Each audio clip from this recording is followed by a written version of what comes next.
খুশি থাকো। খুশিতেই তো নেই বাবা। আপনি আমাকে কোনো উপায় বলুন না, যাতে আমি খুশিতে থাকতে পারবো।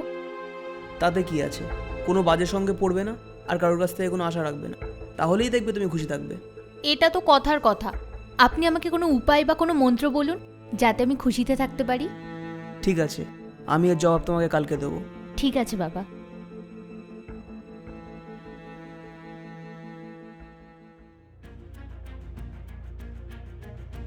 কি বানাচ্ছ আজ?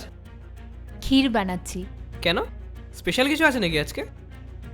গতকাল একজন বাবা এসেছিলেন, উনি আমাকে বলেছেন কিভাবে খুশিতে থাকা যায় তার উপায় আজকে বলবেন, তাই ওনার জন্য ক্ষীর বানাচ্ছি। যদি তুমি জানতে পারো উপায়, তাহলে আমাকেও বলো, আমিও খুশিতে থাকবো। অবশ্যই। বাড়ি আছিস রে মা?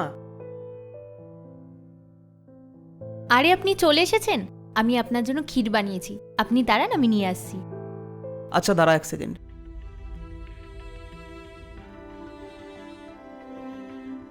এই নে, এটা নে, এটা করে দে। এই বাটিতে? তাতে কি হয়েছে? কিন্তু বাটিটা কত নোংরা, এতে আপনি কিভাবে খাবেন? আপনি দাঁড়ান, আপনার জন্য আমি ভালো বাটি নিয়ে আসছি।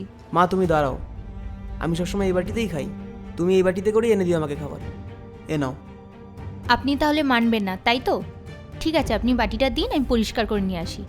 ধোয়ার কোনো প্রয়োজন নেই, এটা যেমন আছে তুমি আমাকে এতে করেই দিয়ে দাও। আপনি আমাকে দিয়ে পাপ করাবেন? এই বাটিতে যদি আমি আপনাকে খেতে দিই তাহলে আমার পাপ হবে। তাহলে কি তুমি আমাকে এই বাটিতে দেবে না? না, একদমই না।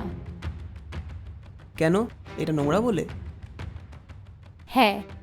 আমি তোমাকে এটা বোঝানোর চেষ্টা করছিলাম যে আমরা তো বাইরের সমস্ত নোংরা আবর্জনা দেখি, কিন্তু আমাদের মধ্যে যে নোংরা আবর্জনা আছে সেটা আমরা কখনো দেখতে পাই না। আমাদের মধ্যে যে রাগ আর লালসা আছে সেগুলোই আমাদের দুঃখের কারণ। সেগুলো যদি আমরা একবার ত্যাগ করে দিতে পারি, তাহলেই দেখবে আমাদের সেই সমস্ত দুঃখগুলো একদিন সুখে পরিণত হয়ে যাবে। আর একটা জিনিস মনে রাখবে, যেগুলো তোমার দুঃখের কারণ সেগুলো এগুলোর থেকে আলাদা নয়, এইগুলোই তোমার দুঃখের কারণ। এই পৃথিবীতে যত সমস্ত দুঃখ আছে সবই আমাদের মনের মধ্যে। সেগুলো যদি আমরা শান্ত রাখতে পারি, তাহলে দেখবে সব কিছু ঠিক হয়ে যাবে। আশা করি তুমি আমার কথাটা বুঝতে পারছো। এইবার যাও, তোমার যে বাড়িতে দেওয়ার ইচ্ছা আছে সেই বাড়িতে নিয়ে এসো।